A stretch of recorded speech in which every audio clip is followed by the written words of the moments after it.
सूरतुल लाइल बमा इंग्लिश व उर्दू तर्जुमा।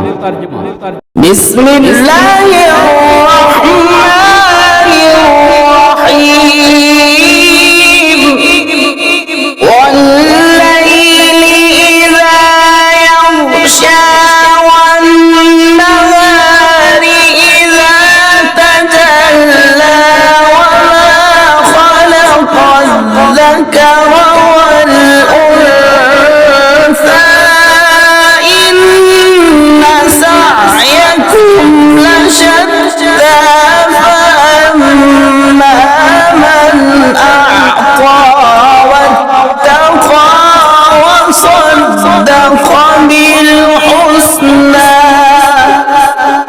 فسنيسره لليسرى وأما من بخل واستغنى وكذب بالحسنى فسنيسره للعسرى وما يغني عنه ماله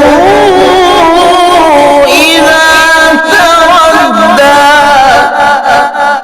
إن علينا للهدى وإن لنا للآخرة والأولى فأنذرتكم نارا تلظى لا يصلاها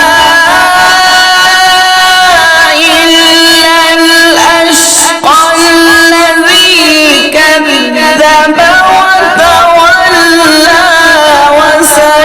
وسيجنبها الأتقى الذي يؤتي ماله يتزكى وما لأحد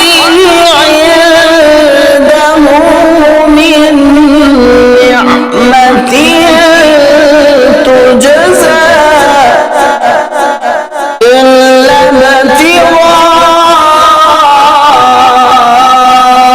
وجه ربه الأعلى ولسوف يرضى।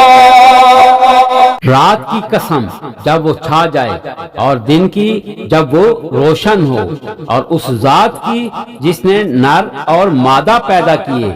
बेशक तुम्हारी कोशिशें मुख्तलिफ होती हैं, बस जिसने अल्लाह की राह में अपना माल दिया और तकवा इख्तियार किया और भी बातों की तस्दीक की, तो हम उसे आसान राह पर चलने की सहूलत देंगे। और जिसने कंजूसी की और अल्लाह से बेपरवाह बना रहा और भलाई को जुठलाया, तो हम उसे तंगी की राह पर चलने की सहूलत देंगे। और जब वो जहन्नम के गड्ढे में गिरेगा तो उसका माल उसके किसी काम ना आएगा। बिलाशुबा राह दिखलाना हमारे जिम्मे है, और आखिरत और दुनिया के मालिक हम ही हैं। बस लोगों, मैंने तुम्हें भड़कती आग से डरा दिया है। इसमें वही गिरेगा जो बड़ा बदबख्त होगा, जिसने जुठलाया और मुंह फेरा, और जो बड़ा परहेजगार होगा उसे इससे दूर रखा जाएगा। जो शख्स अपना माल अल्लाह की राह में देता है ताकि अपने नफ्स को पाक करे, उस पर किसी का कोई एहसान ना था जिसका वो बदला चुकाता, बल्कि उसने तो महज अपने रब बुजुर्ग बुलंदी की रजा के लिए माल खर्च किया। और जल्द ही वो आदमी जन्नत में अल्लाह की नेमतों को देखकर खुश हो जाएगा।